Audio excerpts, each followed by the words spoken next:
Hello everybody, as promised I am going to show you a little tutorial on how to get the app for our church and as well how to walk through the app.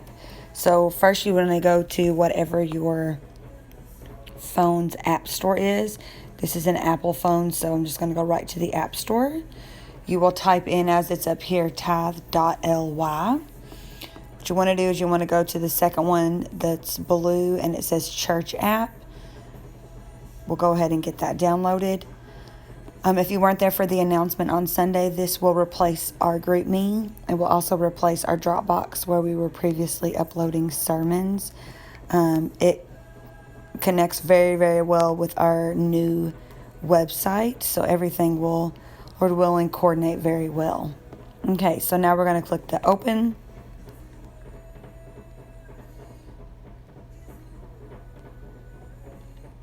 Sorry about that. So when you originally click on it, it's going to ask for your location. That is completely up to if you want to opt into that. The second thing asks about notifications. I would say yes to the notifications because we will be using those if we need to get any information to y'all really, really quickly so that you don't have to check the app. It'll come up as a notification on your phone. That won't be used much, but just in case of emergencies type of thing. So I would say yes to the notifications. So what we're going to do, because this app does host multiple church apps, we are going to go down here to the city. We're going to type Granite City. There are 2 churches in Granite that are now using the app. So we're going to click on the Christ Gospel Church of Granite. This will change what pops up on your home screen on your phone. If you want that little blue phone with the leaves on top of it, we do have this thumbnail on the right that is our white. It's kind of a white background with the Christ Gospel symbol. I'm going to put change so that that will show up on my phone rather than having that blue thing show up. So really quickly walk you through the app. The About section's pretty straightforward. Just any information about our church, times. It'll take you to the website. You can call the church, address, all of that there for anyone who hasn't been there. This prayer wall here is actually what is going to take place of our prayer request. So just to kind of walk you through how it's going to work, you will click the add button in the top right here. You will enter whatever your prayer request is. We'll just put unspoken. The name is optional. I'm going to put Sister Wells. And then I'm going to put please pray. You can give whatever details you feel comfortable giving. Then you push send. It'll say thank you. Your prayer request will post once it is approved by a moderator. That moderator is Reverend Wells. So we'll click OK. That means that the prayer request did get sent to him. It will be sent through an email that he'll check multiple times a day for prayer request. Once a prayer request is approved, it'll look like this right here. You can click into it. One thing we really like about this app, rather than just hearting like we were doing on GroupMe before, you can actually hit the commit to pray button. That commit to pray button is saying, hey, I am not only do I see the prayer request, but I am going to pray for that request. Down here at the bottom, you can add comments. So if you posted a prayer request, you can update people on their prayer request there. Or if you have a particular burden for that prayer request and you would like a follow-up on that, then you can ask for that here in the comment section. So now we'll go back to the home screen. Sermons is what we have next. These are all of our Sunday morning sermons. These are audio only. So if you click on the sermon, you can click listen.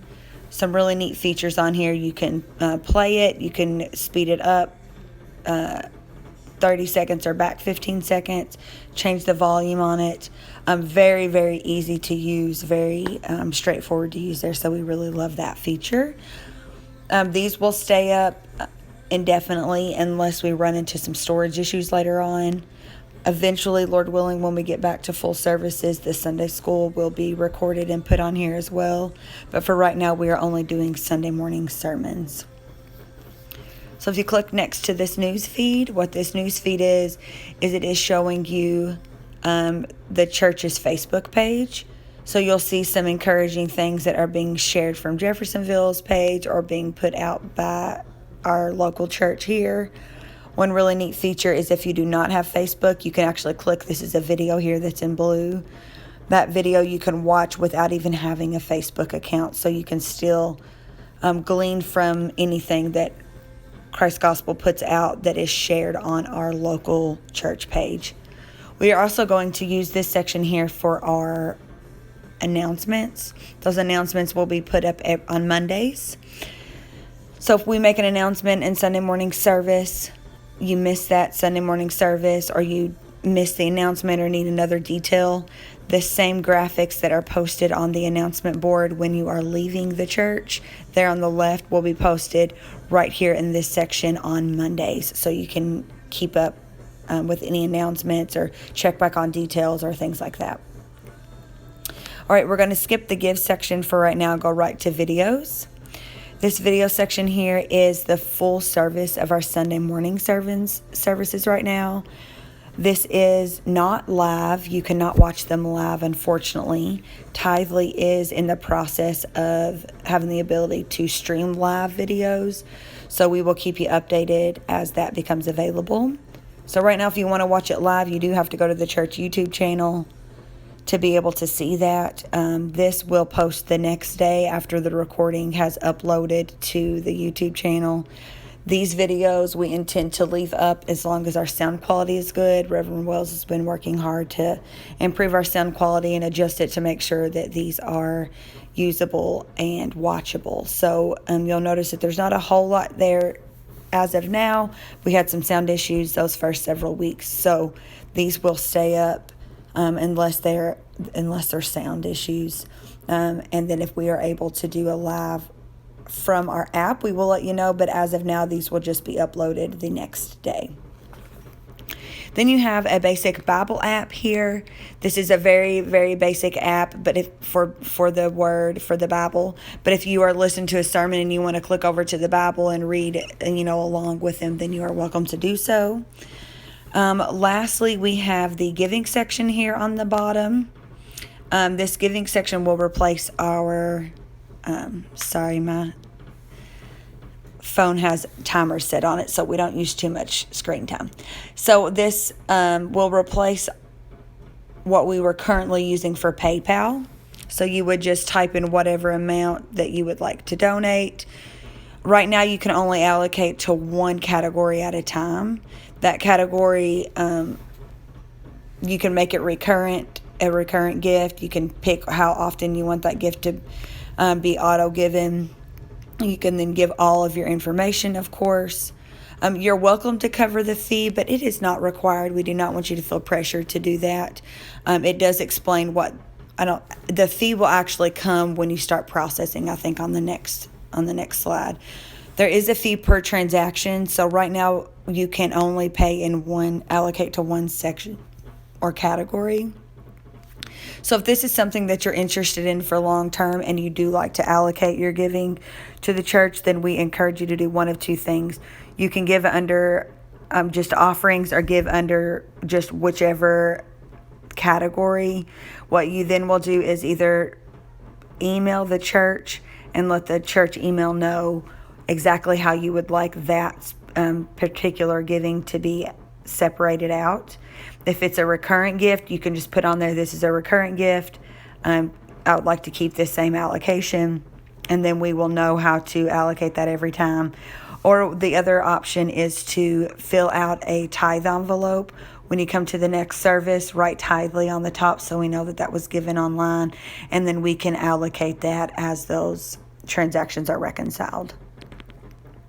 All right, that is pretty much the app. There's a couple of other features that we're hoping to be able to get into once the church is fully reopened, I guess I should say, and back to normal.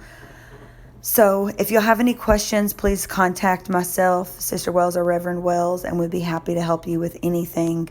We'd also like some feedback. Let us know how things are working. If you run into some things that aren't working as smoothly, then please let us know that. We would like to make sure that we get the most use out of this app. It will be replacing GroupMe, so we will post on GroupMe when that GroupMe will actually be deleted, and we will transition fully to the app.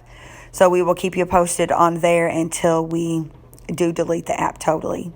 One thing I was talking about the notifications at the very beginning, and I think I even forgot to mention this on Sunday, but if you will leave your notifications to the app on, what will happen is, say we were to have to cancel service due to weather or due to snow or something of that nature, we will post it here on the news feed so you can check. This is the section that you would check it. But what we're also able to do is send anyone that has our specific app a notification on their phone that will pop up on their screen as soon as we hit send, so you can have that notification as well as being able to go back and look in the news feed. So that's how, if we're having any change in plans, any updates that we need to give out really quickly, the news feed section is where you would do. But we would also, if it's an emergent situation, we would do that notification right to your phone. So want to give a shout out to the Jonases and say thank you so much for these beautiful pictures of our sanctuary and of our church. They did a wonderful job. It was very, very helpful, and they worked very hard on that. So I want to tell them thank you. All right, guys, love and appreciate you all. Hope this makes sense and hope this is helpful. Please let us know if you have any questions.